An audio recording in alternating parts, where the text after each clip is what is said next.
Welcome to my channel.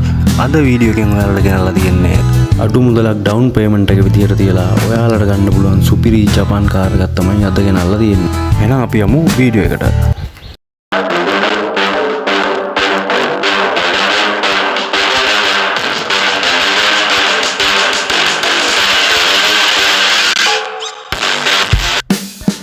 අද video එකෙන් ඔයාලට ගෙනාවේ Nissan March K11 කියන සුපිරි ජපාන් කාර් එක.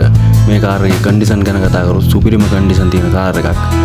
1994 රෙජිස්ටර් කරපු 19 ඩෑෂ් මේ සුපිරි කාර් එක EFI එන්ජින් එකත් සහිත ඩොකියුමන්ට් ඔක්කොම ක්ලියර් ඔරිජිනල් බුක් සුපිරිම කාර් එකක්. මේ කාර් එකේ AC 100% වැඩ කරනවා. ඒ වගේම පවර් ස්ටීරින් වගේ පහසුකම් ඇතුළත් දිරුම් කිසිවක් නැති ඉන්ටීරියර් එකත් සුපිරිම තත්ත්වයේ තියෙන මේ කාර් එක තියෙන්නේ නුවර. මේ කාර් එකේ මිල විදියට සඳහන් කරන්නේ 19,75,000ක්. ඒ වගේම ෆිනෑන්ස් පහසුකම් 17,000ක් ලබා ගන්න පුළුවන්. මේ කාර් එක ගැන තවත් වැඩි විස්තර දැන ගැනීමට හිමිකරුගේ දුරකථන අංකයට ඇමතුමක් ලබා දෙන්න. ඔයත් වාහන වලට ආදරය කරන කෙනෙක් නම් මගේ channel එකත් එක්ක එකතු වෙන්න අමතක කරන්න එපා. එහෙනම් මේ වගේ සුපිරි වණ්ඩියක් එක්ක නැවත හමු වෙමු.